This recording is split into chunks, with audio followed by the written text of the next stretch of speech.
Okay, so I'll get right into it, folks. I'm going to be speaking for 20 minutes about managing your hives with Varroa. My name's Liz Frost. I work for New South Wales Department of Primary Industries as the technical specialist honeybees. This month marks my first decade in Australia, so you might hear that I'm not from around here, but I'm originally from California, and I'll give you a bit of a background spiel as to why I'm speaking to you about this today. So my beekeeping experience started in uni after a bunch of different entomology jobs, and yeah, got stung, and that was it. Just that was it for life. So bees are my target organism. I learned how to manage Varroa in California, starting in 2008, working at the honeybee lab at University of California, Davis. Managed 180 research hives there with Varroa using a number of different controls, mechanical controls, cultural controls, and chemical controls, which I'll run through today with you. So that's more of the, I suppose, sideliner scale. I also had recreational hives at that time in California, which I also managed for Varroa. And after 4 years working at the uni, I worked for a traveling technician team working with queen breeders and honey producers that manage between 2,000 and 10,000 beehives, and going to their apiaries to sample I suppose, a subsample of their hives to give them an indication of their Varroa levels, Nosema levels, um, and other aspects related to pest disease, viruses, pesticides over time. So I'll try and kind of flavor the talk with that background experience. And the talk will focus on Varroa management fact sheet and DPI's newly created Managing Hives with Varroa webpage. So if you're not hip with the QR codes, there's an article in The Land recently that I described this fact sheet in. If you get the Honeybee News, there'll be a link there. But basically, if you search online NSW DPI Managing Varroa, you'll find the one-stop shop for resources that we're developing and putting out there as they become available to you. So each of these slides will be taken out of the DPI Managing Varroa webpage or the specific 12-pager fact sheet that outlines managing Varroa using the principles of integrated pest management. So with Varroa specifically, it's all about understanding what your levels are. There are levels that are not fatal to the hive, and there's a huge range of levels that either could impact your production, your bottom line, or the pleasure you get out of recreationally keeping bees. So the thresholds we have in these documents right now are a general guideline. Obviously, we haven't had Varroa established until several months ago in New South Wales. So this is a real learning journey we're all on here, understanding how is Varroa going to perform across a huge range of Australian environments. And I'll talk about a couple examples that might be more specific and relevant to South Australian environment. When I went to Adelaide for the first time a couple months ago, I thought, oh, it looks like my hometown because it's flat, it's dry, the vegetation was quite short, and I was thinking, okay, with this kind of a environment and weather pattern and Mediterranean climate, there's some West Coast U.S. examples that are possibly quite applicable to you guys. Now, more importantly, what's up with this table? So as a beekeeper, we know through our season that our hive goes through population buildup, plateau, our peak honey production kind of opportunity, and then the population starts to decrease. So resources out there for managing your Varroa levels, checking, deciding on treatment, whether that's cultural, mechanical, or chemical, and I guess the best timing paired with what are your actual Varroa numbers.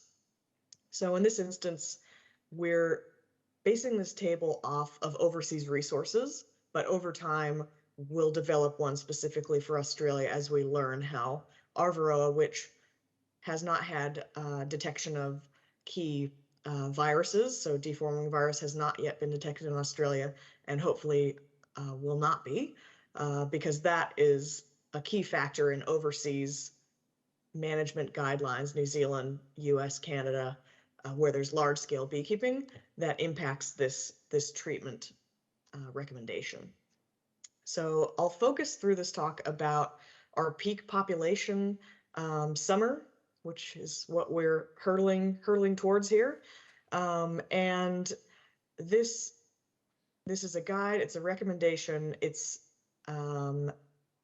not mandatory nationally, obviously, because we only have Varroa detected in New South Wales, but it is set and mandatory for treatment to these thresholds within New South Wales at this stage. So what do? You've been monitoring for Varroa mite either in South Australia for surveillance purposes, trying to ensure you are still free of Varroa mite. If you find it in New South Wales, for example, what's your next step? So these are a few mites that came out of a sugar shake, and you can see they're really small, just on a finger there, with a couple fresh wax scales that the honeybees have just extruded from their wax glands, and they have come off in the sugar shake as well. So you need to have your glasses on, that's for sure. And you can really think about efficiency as well. So it's kind of a pain in the bum when you do your first ever surveillance action, whether it's alcohol wash, soapy water, or sugar shake. And once you get used to it, though, you kind of get thinking, okay, how could this be more efficient? For commercial scale beekeepers, for example, that we worked with in California, Minnesota, North Dakota, what we would do is we'd go to these apiary sites. They're quite far from each other to get our stocking density appropriate for honey production. So we wouldn't be doing this assessment in the field. We would collect our sample in the field in a sealed jar using alcohol wash, and then we would go back at the end of the day or ship it to a lab if we had a large volume of samples to do that actual counting. So beekeepers in New South Wales might think to expedite and make these processes more efficient for them once Varroa becomes established in their region. But at the moment, the guideline now is in summer, if you've got 6 mites or fewer, you do not need to treat. So in this case, where I detected 4 mites in an alcohol wash, treatment is not yet required. But it is, I suppose, a clue for me to keep a careful watch, especially in this period where we're not, we're in a phase where we've accepted that Varroa is endemic, it's here to stay, but we're at a critical piece here where the population is not stable. So in high infestation zones where you've got, for example, crashing feral nests, feral hives, or also crashing registered hives that are neglected, not managed actively, then you can see really quick, potentially, increases in mite numbers. So that's why DPI is mandated a minimum of 4 times surveillance per year, alcohol wash, soapy water, or sugar shake every 16 weeks. And in this fact sheet, I recommend that you do it more frequently while we're in this stage of infestation spread. So we'll talk about this in the context of your year. This is a chart from North America, so it's a bit skewed in terms of, they've got colder winters. In some areas, it does snow. In Australia, we'll develop this graph a bit so that I'd say the peak won't be as pronounced. There'll be more of a population kind of plateau, which will be tricky for us in Australia. So we'll have to ensure that once Varroa is properly established, it's in every hive in New South Wales, we'll have to ensure as beekeepers that we know our levels in spring, first thing in spring, and get those levels below threshold. Because if we don't do it here, we run into issues with the available miticides we've got that can or can't be used with honey supers on. So the critical piece for all beekeepers, no matter where you're at, is knowing your mite levels and ensuring that if they are at treatment threshold, that you do something about it at the start of the season, and pretty much at any point through the season. Because if they're above threshold levels, you might be able in Australia to carry quite high mites, specifically because we don't have deformed wing virus here. So we don't have that, I guess, added pest pathogen impact on our hives. But there will come a point where the mite population is just so high, even if we don't have viruses, that a huge proportion of that brood in the colony has multiple mites infesting it, which physically damages the developing bees and decreases their longevity. It can cause physical damage to their developing legs, antennae, wings, even in the absence of deforming virus. So those are our key points. And through that period, we can decide on a number of different management tools. Some of us might have heard about red imported fire ant quite a bit lately, which is deemed a super pest, and Varroa is in that same category of super pest. It hasn't been living with Apis mellifera, European honeybee, for a long time, so we haven't seen that host host parasite evolution like we have with Apis cerana, the Asian honeybee, and Varroa, which evolved over millennia together and have a stable relationship. So Varroa is not fatal to Apis cerana, but it is fatal to European honeybees, and we're only on the cusp of breeding Varroa-resistant bees. So we'll break this IPM pyramid down. Integrated pest management is about integrating multiple tools to ensure your pest levels are managed below a damaging level. So we always start with the most friendly methods first, to reduce reproduction, non-chemical methods, mechanical if we have them, so that drone brood a gentleman was mentioning earlier, and then inevitably with Varroa mite, levels will get to a point where they're so high that chemical intervention will most likely be required, and then at that stage you can decide what type of chemical intervention. So integrated pest management is really common practice across agriculture. We do it if we're in an area that has small hive beetle. So for small hive beetle in New South Wales, for example, we ensure within our cultural kind of section of the pyramid here that we make sure it's not a good environment for small hive beetle reproduction. So we make sure the apiary site is as dry as it can be, so there's not a lot of moist leaf litter under our hives or wet grass, which small hive beetle will easily, crawl out of the hive as larvae and pupate in the ground. Another cultural, sorry, we can ensure that our hive population, our bee to comb ratio is just perfect, that hive is a high population that can handle small hive beetle levels.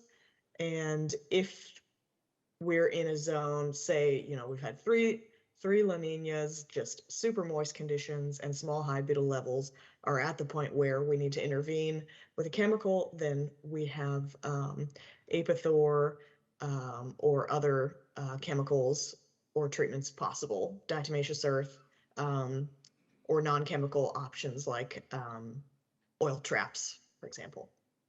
But back to Varroa. So let's say we've started with our mechanical and our cultural controls. Mechanical include hive equipment and drone removal. Drone removal can be super effective. Drones are highly attractive to Varroa, and Varroa preferentially inhabit open drone cells.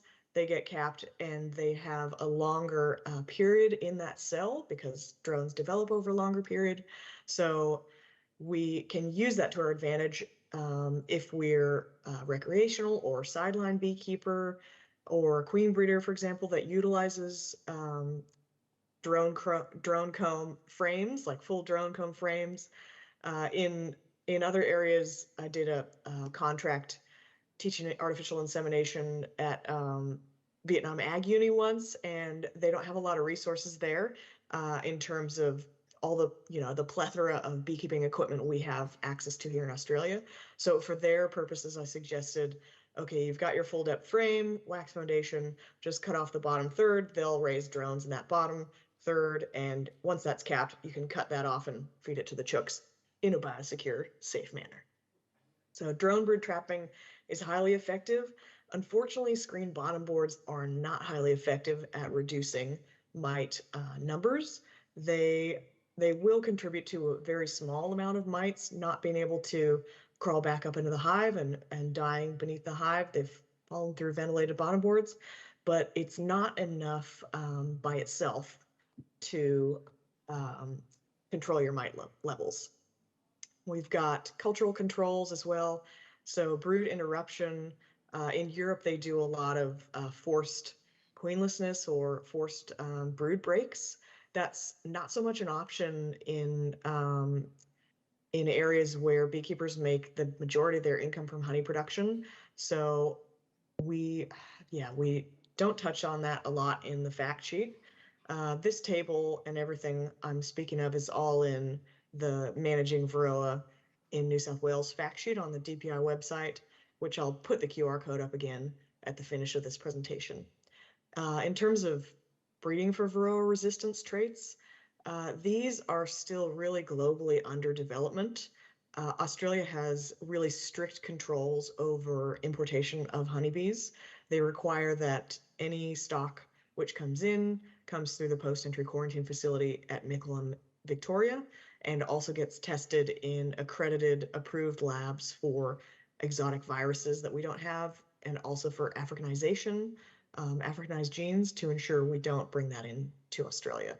So these breeding for Varroa resistance, that at this stage we can't rely on yet in Australia because we don't have, we've had one import, but that was a horticulture innovation funded project, which was just to test out the procedure, the new protocol for importation of honeybee semen, and ensuring that the post-entry quarantine facilities working protocol was up to scratch for this to be a tool for industry.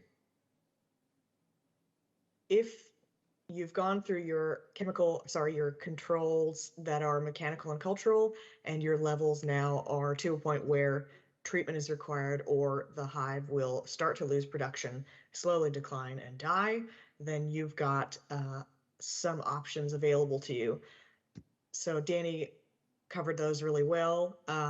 There's two options, non-synthetic and synthetic.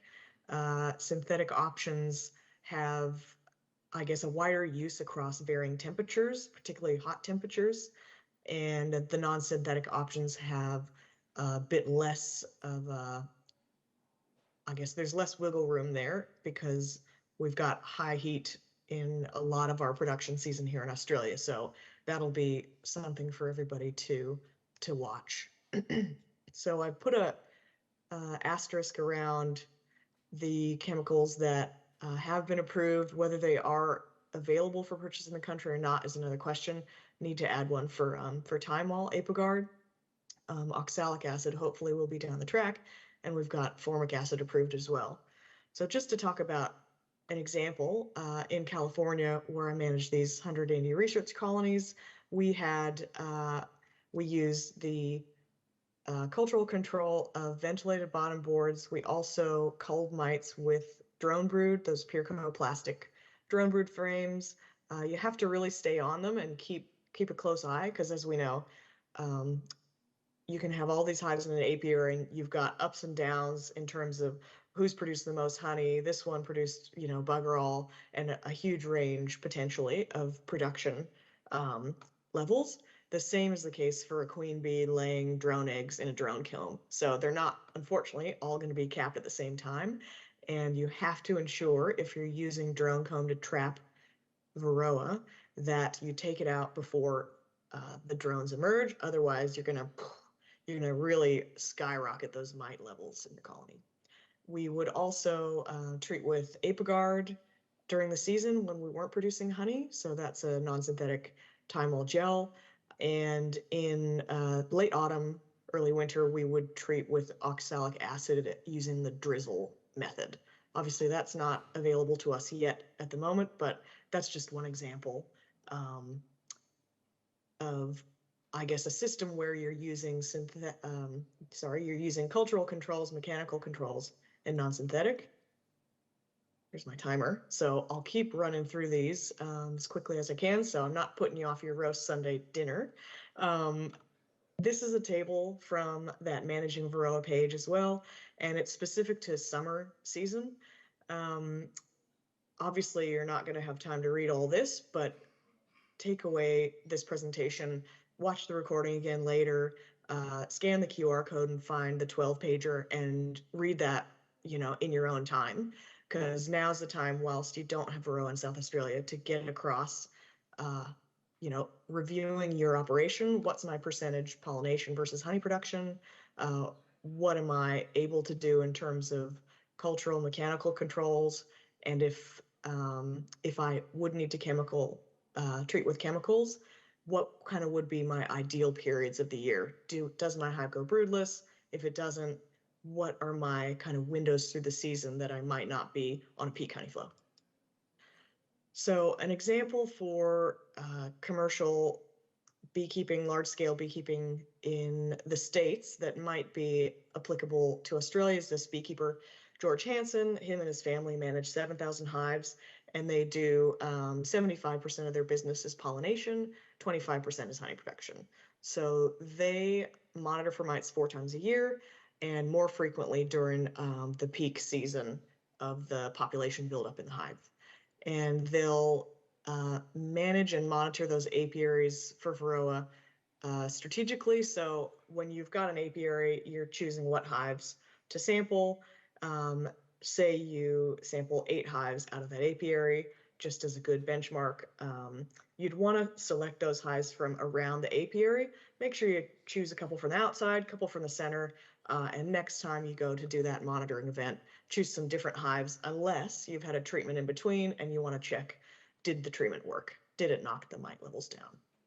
So this beekeeper, they typically need to treat 4 times a year. So in spring, they use Apivar. Through the summer, they use formic acid, which is allowed for use during honey production. And then if they need a third treatment, they have to have a third treatment, which they either use formic acid again or they use Apivar. They don't tend to use formic twice in a row if they can get away with it, because it is hard on their bees, and they find an impact in terms of the overwintering bees can be affected.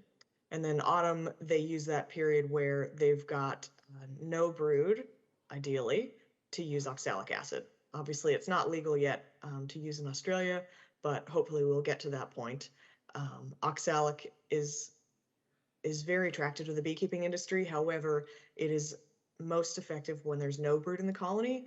And spoiler alert, most of Australia has brood throughout the season. So when a treatment says brood best affected, it's most effective during a broodless period, that means it won't provide you the same Varroa control as other other control options, which can be used over a long period of time. Say, Baverol is a synthetic and the treatment period is 6 to 8 weeks. And that 6 to 8 week treatment is capturing a lot of brood that's being uncapped, a lot of mites that are emerging, coming into contact with those strips and dying as a result. So just to bring it back here, we've got our treatment thresholds in the fact sheet here. Over time, since we don't have deformed wing virus, hopefully we can adjust this. This is a pretty strict, I guess, worst case scenario control recommendation: 6 or less mites, watch and wait. 9 or more mites in the summer, treat. And I just note the difference here between population increase and population decrease. You note in the urgent treatment panel here, it's a higher threshold. And that, I guess, gives the beekeeper a bit of flexibility, because when you've got 2 supers or more on your colony, it's a lot of labor and hard yakka to get that honey off to put a treatment in, number one. If it's a treatment that's not allowed to be used while honey's on or causes potential residue risk, that's another red flag for us that we need to manage that Varroa population before we're on that peak honey flow to make sure we've got our buffer time, that we're not going to creep up those mite levels while we're making that critical honey crop to our business or our recreational beekeeping. Rightio. So this is the page, Managing Your Hives with Varroa. If you didn't get the QR code beforehand, scan that and it'll bring you to the home page, which we update this as we've got new resources available. You've got the 12-pager there. We created a video just outlining what the heck IPM is, Integrated Pest Management, using small hive beetle as an example. And we've got the treatment threshold table right on this page, links to an updated fact sheet on Varroa biology, which my colleague Dr. Madeline Kratz updated from my predecessor, Dr. Doug Somerville. So have another refresher and read of that one. And we've got lots of videos and tools online that were recorded through the Tocal Beekeepers Field Day, longest running field day in Australia. So check that out as well. And otherwise, what you have to look forward to from us is Tocal College is New South Wales DPI's registered training organization. It's the longest continuing developer of accredited training in Australia. So it's uniquely placed within New South Wales, where Varroa was found and sadly is now endemic, to develop resources for beekeepers and assist with the transition to management activities in terms of education. So we've got our online course currently in review, which will be housed hopefully on Plant Health Australia or other website that's free to access now and even after transition to management. And we'll be outlaying lots of face-to-face training as well around the nation in partnership with everybody in the transition to management plan. So thank you guys so much for staying late. Hope you got a good pub feed ahead, and get reading, get watching the video tools, and we'll be in touch.